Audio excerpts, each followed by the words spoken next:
Well, happy Thursday. I hope everyone is having an amazing night.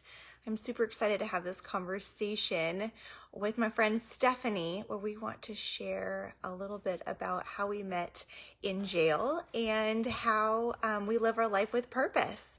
So, I'm going to bring Stephanie on and I'm going to tell you a little bit about what I do, and she's going to share a little bit about her and her story.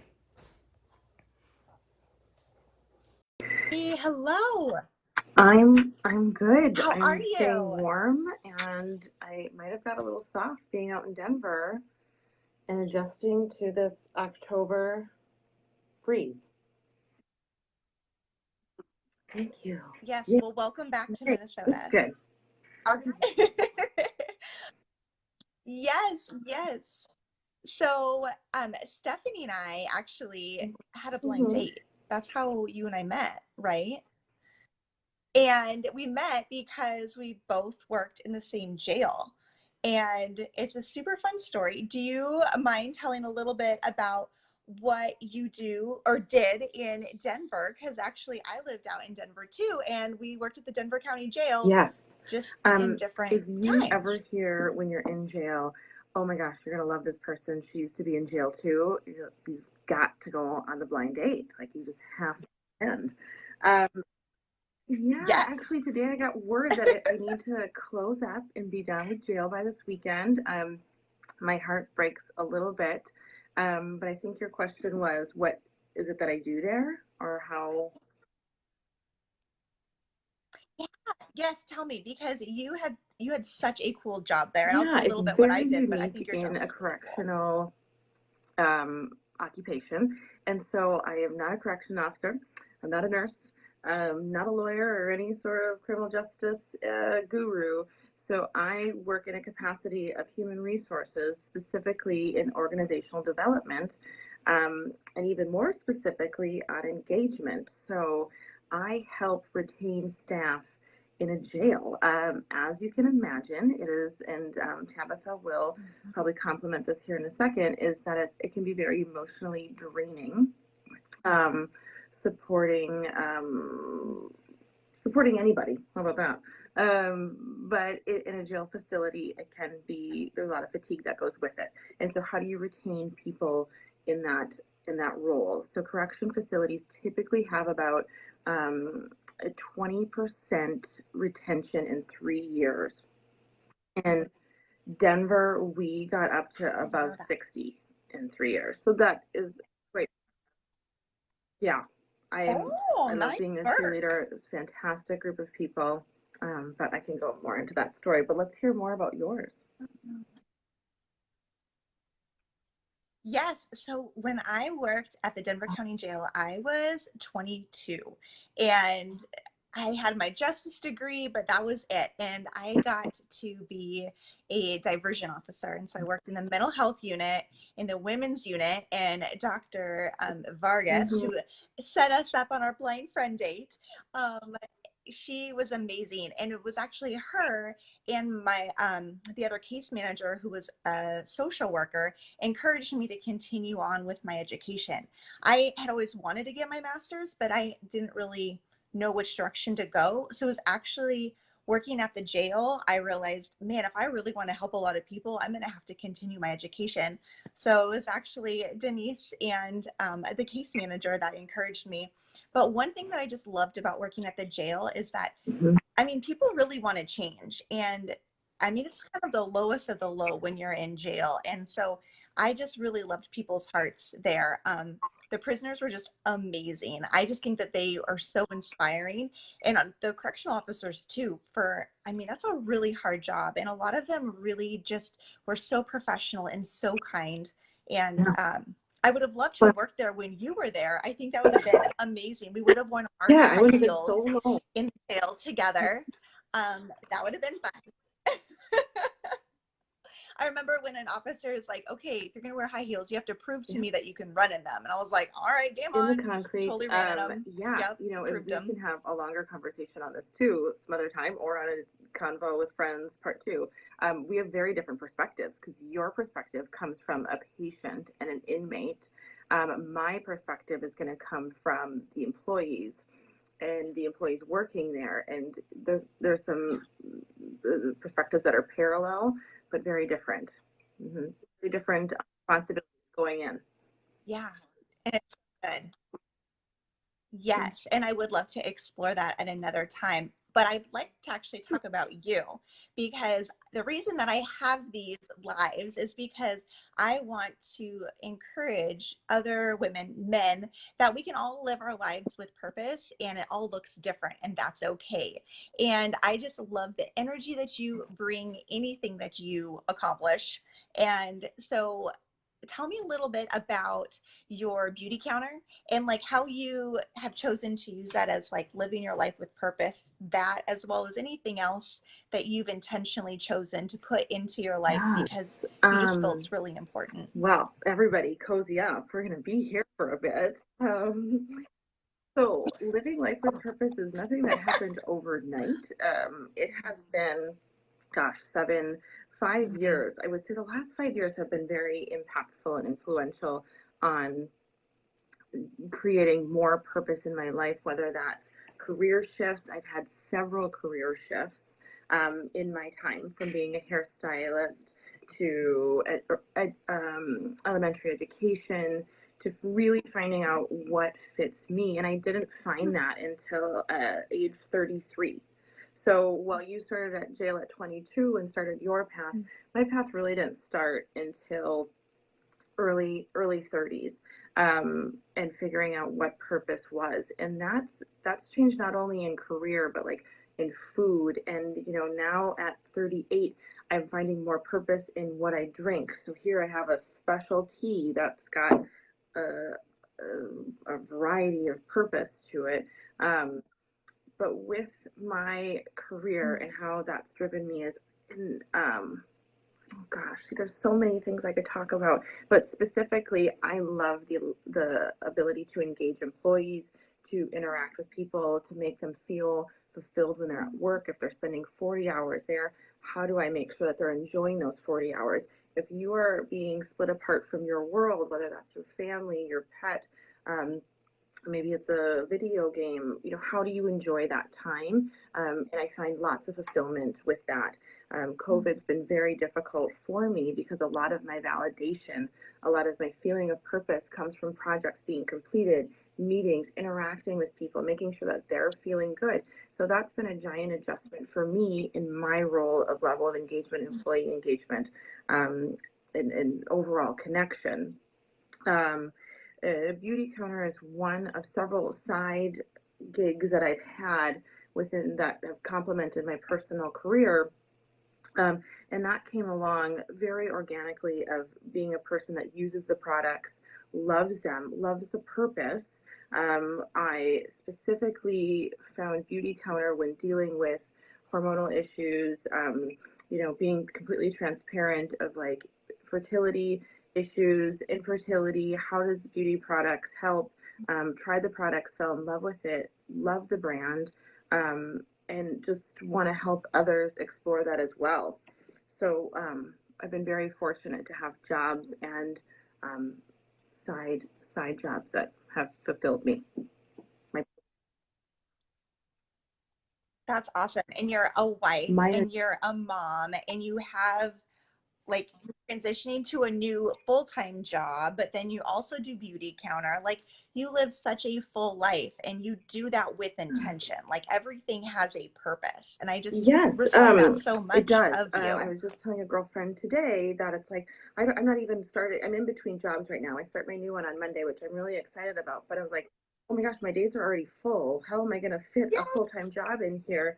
Because it can be so fulfilling, and that's very self-induced. I make sure like, oh, I got a good connection with a person today. I'm going to work on beauty counter today. Any sort of way that I can find fulfillment. But yeah, it is jam packed. But that's how I like it. And, again, we can, unpack this, but sometimes so fulfilled and so purpose driven that it borderlines too much control, where, you just need to be laid back a little bit, more relaxed. Interesting. More relaxed. Yeah. And also just letting life happen. And that is a hard balance, right? Where we want to be intentional with our life, but then margin is so important, just to let our brain think, just to allow our Yes. kids to And rest, so allow us to squeezing in that rest. time, that's like priority, 7 or 8, especially when there's families involved and others Yeah. that you're putting in front of you. Mm-hmm. What's one thing that you've done to kind of What do put you mean by margin into your margin? life? Boundaries? Yeah, no, great question. So like space, that nothing is planned and that you can do with what you Yeah. want. Oh, well, that's something I could work on. Margin comes from, like we're gonna have to think on that. Like where do I put margin in and where could I insert Yeah. it? Um, I've been, COVID increased everybody's education and figuring out where they wanted their career and where's their life going. And so I jumped on taking this test and really enhancing my HR skills. And so that's been very consuming of that margin. I need to get that test out of the way and figure out what those are. Yeah. I didn't. And did you get the I test did. out of the way? Long story. Long Oh, story. you did? Okay, you're working on it. That's okay. Well, we're all, check on you, keep you Mhm. accountable to Yeah, keep moving in right. that direction. So, great question, and always something that Yeah. I'm a big on self-awareness, and so that's a great question to continue to ask yourself daily. Like, where are these margins? Where are these boundaries? And reframe your mind to think that boundaries and margins are, in essence, love and um, positive things versus like limitations. Mhm. Yes, that's so Mm-hmm. good. And how it looks different in everyone's life. And sometimes there's seasons where there's not a lot of Right. margin, and that's okay because that's just normal. And then there can be seasons where there was a lot of margin. And I just came out of that, and now it's like boom, boom, boom. And I just feel so much more prepared because I took advantage of that Yeah. time of Yes. just, let's That's a great goal. I would love that to be a daily goal, and if not for the rest of 2020. Yes. Well, and you've just made a huge move. And I have to like kudos to you. The day after you moved to Minnesota, you rolled up and met me on our friend blind date. And that was amazing. I was like, this girl is like determined Yeah. because you like literally drove in from Denver that night before and you're like, okay, let's do this. Yeah. Let's dive in and meet The people. car was And still so I packed, love your so heart. the I think hood it's was still amazing. on, and I was like, I got I'm pretty 100%, sure you were wearing the same 100. outfit you had driven in Folks because are you like, couldn't find wow, your she clothes. could shower. I was so excited. I just got out of the car. Like Denver, Minnesota. Mom. I love it. Yeah. We got to talk about Yeah. jail and like this is Yeah. Was amazing. my enthusiasm just right on my sleeve there? Goodness. Oh. Cooler. Mm-hmm. Yeah. So tell me, what would be one thing that you would encourage people to do to live their life with purpose that you've kind of learned these last couple of years as you've settled into Mm-hmm. being more intentional and Well, purposeful with your life? my advice is probably easier said than done because my mind shifts more to an optimistic perspective, and not everybody's mind does that. Um, so what I'm saying works for me, and that's finding levels of gratitude in different and unpleasant things. Like, Mm-hmm. how do I turn this around and really, I've made a career out of reframing negative situations and what is their purpose. How can this benefit me? And so I do that constantly, whether that's a kid crying, whether that's a rejection letter over and over again from employers. Like, how do I still have my day be with purpose, and why this job wasn't for me? Okay, my child's crying because she needs some sort of attention. um, all of those, what might be considered a negative experience, can have purpose, and that's where I go. And I've made it, yeah, do it at work too. So good. I love Do Yes, you're so good at that. When I need a I know, perspective I shift, I'll be know. like, My Stephanie, my help me mom was out. like, This is "Dad, he amazing. only likes You vanilla. know, He's so boring." I'm like, "Is it boring or is it classic? Let's reshift, right? Reframe." Mm-hmm. I love it. I love it. Oh my gosh. So good. Well, okay. So to kind of end our time together, what was like your favorite memory working in the jail, or like a crazy thing that happened to you that's super unique that Um, was well, just crazy? this isn't censored, so there's a lot of things. I've got lots of stories for different maybe venues. Um, but one great thing. So here's my story of my first day. As I'm about to start my first day of my new job, and it's a constant test of patience and vulnerability when you start a new job. Everybody, so just allow yourself that time ended ego because you're like, I want to know everything. I'm super confident. So my first day in jail. So I've come from fashion, beauty, retail background. So when I walked in my first day of corrections, very jarring. I have a journal, and the first page is in it, and that's the only page I ever wrote. My first day in jail, I was like, I hate this place. It's so gross. I can't. I'll never be able to eat. It smells funny. What am I doing? I can't be here. And it turned out being the most growth experience and humbling that I've ever had. I would have never expect my high heels and my lipstick to end up in jail. Uh, I worked with such a variety of outstanding people and individuals that have an internal drive to help such a vulnerable population that it took me move. If I could have moved to the Denver jail to Minnesota, I would. So shout out to any Denver jail people watching. Don't judge right on your first day was my lesson in jail. I didn't eat for like 3 days after my first day, but it got better. Oh my gosh, that's so funny. So Yeah, when I was there, so I was in the old facility, and we yeah, they actually still do. every day They the still inmates cook for us. they Like do. we paid, Yeah, yeah, they're five so dollars proud. They're so a proud of it. month at the time. They're great. They're amazing. They are amazing cooks and bakers, and I ate some good food and like gained like, Yeah, the freshman of 15 of the like new job because of it. Yeah. It was such a neat experience. And again, like number one, like don't judge on like why people are in jail or people working in jail. Like there's just so many amazing, unique people that are inmates and that are like working in the facility. And it's such a dynamic yep. It's very place. I layered. just get It's so a very excited layered talking place about it. with yeah, and That's a a great way sense to of describe community it. that I you would like never layered. expect. Hmm.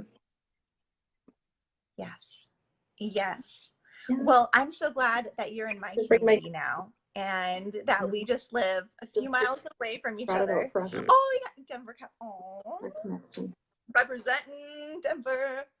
Very good. Well, thank you so much for sharing about how you live your life with purpose, sharing about your experience working in jail, and just being you. So keep up the amazing work. And I look forward to continuing having Yes, me conversations with you in the too. future Thank about you. things.